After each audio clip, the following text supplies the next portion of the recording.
Floyd Mayweather, Manny Pacquiao are about to sit down before they duke it out, and the hype, off the charts. Is boxing back? It's something my next guest should know. He fought with some of the legends, a legend himself. In fact, regarded by Ring Magazine and so many able authorities as one of the 10 best heavyweight champions of all time. In fact, according to Sports Illustrated, one of the best sports figures of all time. And he's a fairly modest guy, former heavyweight champion of the world, George Foreman. George, good to have you. Thanks for coming. Hey, I'm always happy to be with you, my friend. I'm looking at the purse on this fight, and I almost have to do a double take. That when all is said and done with pay-per-view revenues and the like, it's not out of the question that these guys each walk away with $100 million and then some. That seems ridiculous, is it? Yeah, with boxing, that old saying, they that gathered much had none over. Keep that in mind with boxing purses. Yeah. Bob Arum, it was 44 years ago that Bob Arum gave Muhammad Ali and Joe Frazier $2.5 million. Unheard of at that time. Believe me, it was only enough to last until their next purse. What happens to you? I mean, you've been very good at building on your financial empire long after leaving the ring. You returned a couple of times. But obviously, you made a lot of money in the ring. You made a lot of money after the ring. But a lot of these guys don't. And Mayweather is, he's reminds me of Tyson, by the way, that he gives a lot of money away. He's very generous, but very flashy. Buys Mercedes and all this stuff for friends and all, which is fine. But it's a quick way to go through that cash, isn't it? Oh, you got to do it. They said fast women and slow horses. It won't last long. It's not going to last long, but the thrill to be a part of something like that.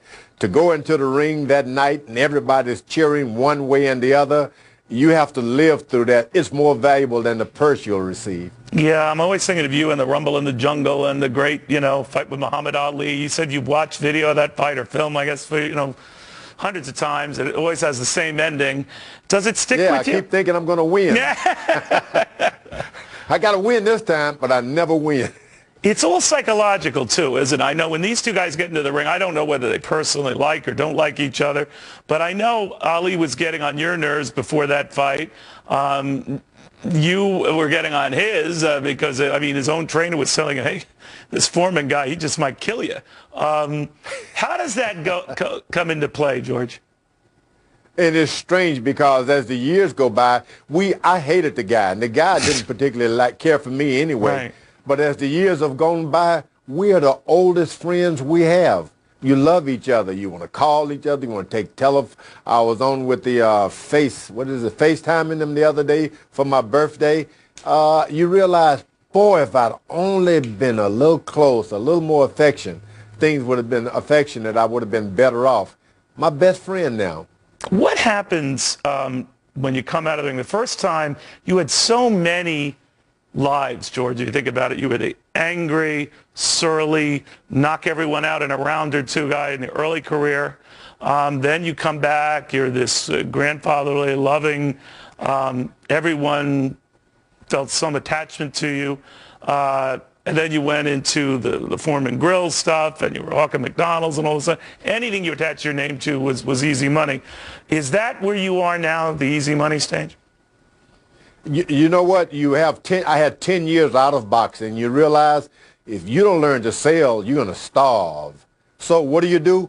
You manufacture a smile. And after a while, you realize you got to carry it 24/7. You're going to have to be nice to people if you want them to buy you. Wait a minute. Stuff. Are you saying that's just a manufactured smile? It's fake? You go around the corner, you manufacture your stomach muscle. You see the guys with the six-packs. Manufactured. You work on it. Yeah. Then you have to go away and realize. I wouldn't know what you're talking about, but yeah. I caught an interview with you. I caught an interview with you recently at Forbes magazine. You talked about money, and you said, it's a curse to think you have enough. There is never enough. Money has to be spent. It is not made to be saved. Wow. The privilege is to earn. You got to keep earning. For those of us who think you're going to get that magic purse, I'm going to be set for life, that's a curse. You got to get up every morning, hit your feet on the ground and say, I got to go get some more. because earning is a great privilege. It doesn't matter if it's $10,000 or $10. You got to keep earning. Well, my prediction on Mayweather, I don't know them that well. I've had Mayweather on my show a couple of times. He's a very smart, shrewd marketer. He sort of reminds you of modern-day Muhammad Ali.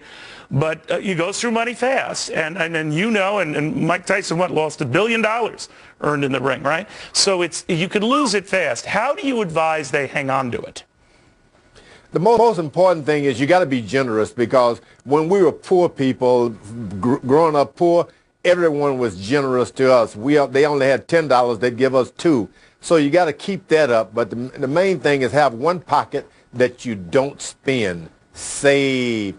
Don't just hide it away. You'll need it later on, because money is just as important when you're gray-haired as when you were bald-headed. Oops.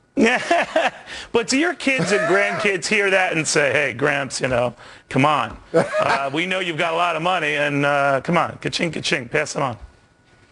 Yeah, they come after you, but there was a time when they love you for George, but as time going, they love you for BMWs and Corvettes. Yeah, you got to watch that.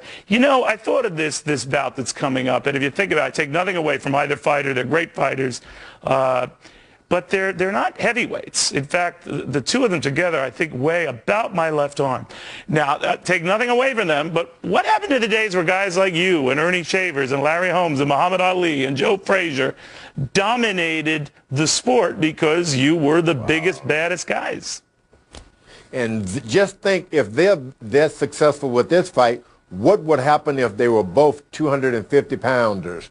Boy, the world is hungry for the heavyweight champion. Where are those guys in the heavyweight division? I am so hungry, I'm searching myself. I've got my sons and daughters. We're out there trying to find that next heavyweight champion of the world. The world needs it. But we'll have to get along with what we have. Mayweather, Pacquiao, this represents the most skill there is in boxing. Do you think that what was the death of boxing were all these multiple titles and organizations, WBA, WBF, IBF, FBI, CIA, all of these guys, it got ridiculous, right? I mean, so you would have, at any given time, 3 or more champs, right? And that it diluted the whole thing, ruined it. Yeah, things got bad, but then everyone was making a lot of money, so it wasn't bad for the boxers, but you realize they just chewed them up and everybody just disappeared. I would like at least 5, Jerry Quarry, Joe Frazier, Muhammad Ali, just 5 of those guys to resurrect and come back on the scene. Boxing would be really on its feet again. What about promoters? You mentioned Aaron a second ago, but I'm thinking of the Don Kings. Mike Tyson was very bitter about Don King. You? Yeah, Don King, he played his part in making major fights. He put the Rumble in the Jungle on and a few other. But his time has come and gone now. There are some great young promoters right now. The guy who's with Mayweather right now, can't call his name right off. He is spectacular. A great guy. He's quiet. A Harvard graduate, by the way. Wow. So good things are happening. They're developing good promoters, and what they do, they pay the fighters. Oscar De La Hoya is one of those promoters. Oh, sure. They actually pay boxers. Oh boy.